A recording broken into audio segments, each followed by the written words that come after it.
এবার চোখ রাখছি আমরা আবহাওয়ার দিকে, কারণ নভেম্বরের একেবারে মাঝামাঝি সময়ে আমরা দাঁড়িয়ে রয়েছি। আর এই সময়টাতে হালকা শীত অনুভূত হচ্ছে গোটা রাজ্য জুড়েই।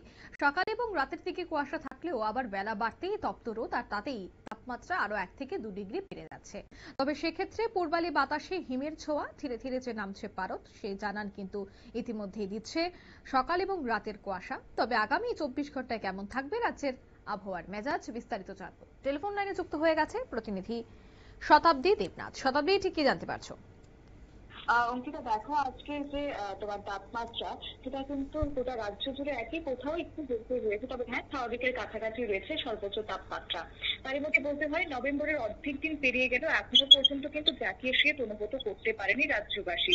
কিছুটা হলেও হালকা শীতের অনুভূত হচ্ছে, তবে তারই মধ্যে তোমার উত্তর এবং পশ্চিমের কয়েকটি জায়গায় কিন্তু লক্ষ্য করা যাচ্ছে সে ধাপে তাপমাত্রার পারদ নামেনি। ভোরের দিকে সেক্ষেত্রে হালকা ঠান্ডা লাগলেও বেলা বাড়তে কিন্তু তৈরি হচ্ছে গুমোট আবহাওয়া।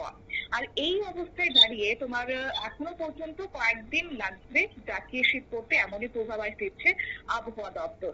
এবং এছাড়াও ফের ঘূর্ণাবর্ত প্রভাব ফেলতে পারে শীতের আগমনী পথে, এমনই কিন্তু পূর্বাভাস। কারণ আজকে রবিবার এবং রবিবার থেকে তাপমাত্রা কিন্তু হালকা বেড়ে যাওয়ার একটা সম্ভাবনা রয়েছে। আর হাওয়া অফিস বলছে এই যে তাপমাত্রা বেড়ে যাওয়া, সেটা সবটাই হচ্ছে ঘূর্ণাবর্তের কারণে।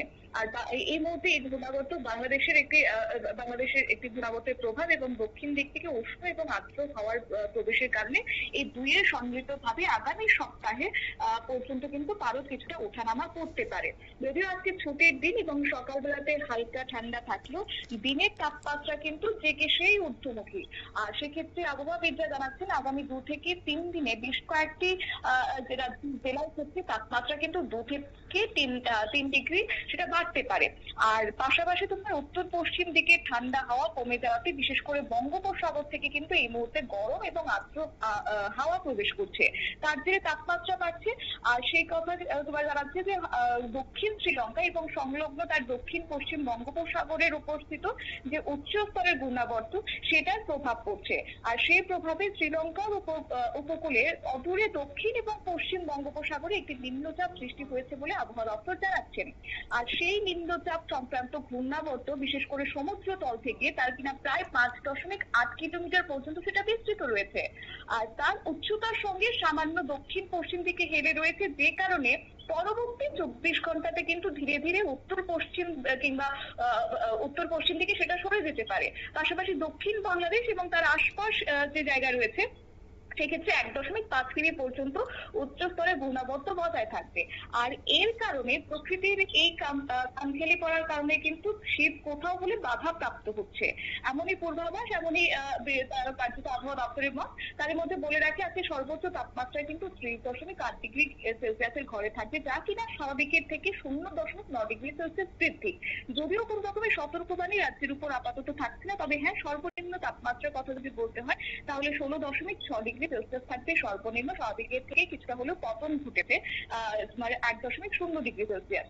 এছাড়া আর্দ্রতাজনিত অস্বস্তি রীতিমতো বজায় থাকবে, 100% থাকবে সর্বোচ্চ আর্দ্রতার পরিমাণ, আর সর্বনিম্ন থাকবে 47%, অনেকটাই কিন্তু বেড়ে গেছে। পাশাপাশি বৃষ্টিপাতের কোনো ধরনের সম্ভাবনা না থাকলেও আগামী কয়েকটা দিন কিন্তু পারদ ওঠানামা করবে। 30.0 ডিগ্রি সেলসিয়াস থাকবে আগামী 24 ঘন্টায় সর্বোচ্চ এবং সর্বনিম্ন তাপমাত্রা থাকবে 17 ডিগ্রি সেলসিয়াসের ঘরে। জাতীয় শীতের এখনই কোন রকমের পূর্বাভাস কিন্তু দিতে পারছে না স্পষ্টভাবে রাজ্যের আবহাওয়া দপ্তর, তবে হ্যাঁ হালকা শীতের মধ্য দিয়ে কাটবে আগামী সপ্তাহ। অঙ্কিতা, একদমই ধন্যবাদ। অর্থাৎ হালকা শীতের মধ্য দিয়ে কিন্তু আবহাওয়া কাটবে, অর্থাৎ আগামী 24 ঘন্টায় তার কোনো তেমন পরিবর্তন ঘটবে না। তবে হ্যাঁ, ডিসেম্বরের প্রথম সপ্তাহ থেকেই গোটা রাজ্য জুড়ে জাতীয় শীত পড়ার সম্ভাবনা কিন্তু রয়েছে প্রকট। নিয়ে নিচ্ছি ছোট্ট একটি বিজ্ঞাপন বিরতি, সঙ্গে থাকুন।